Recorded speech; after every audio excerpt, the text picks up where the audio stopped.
ఈ నువ్వుల లడ్డులు ₹100 పెట్టి బయట షాప్‌లో తీసుకొచ్చాను. ఇవేమో ₹50 ఇంట్లోనే తయారు చేశాను. బయటి వాటికంటే కూడా పర్ఫెక్ట్‌గా వచ్చాయి. ఇక్కడ నేను ₹30 నువ్వులు తీసుకున్నాను. అంటే ఇవి పావు కిలో నువ్వులుంటాయి. నువ్వులను బాగా ఫ్రై చేసుకొని పక్కన పెట్టేసేయాలి. ఇప్పుడు ₹20 బెల్లం తీసుకోవాలి. ఇది 200 గ్రాములు ఉంటుంది. ఇందులో కొద్దిగా వాటర్ యాడ్ చేసుకొని బెల్లం పాకం పట్టుకోవాలి. ఈ బెల్లం పాకం మనకు ముదురు తీగ పాకం రావాలి.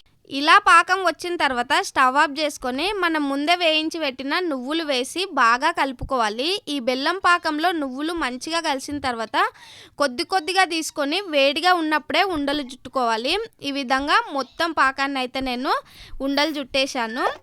₹100 నువ్వుల లడ్డులు 200 గ్రాములు వచ్చాయి. మనం ఇంట్లో ₹50కి తయారు చేసిన నువ్వుల లడ్డులేమో 400 గ్రాములు అయితే వచ్చాయి.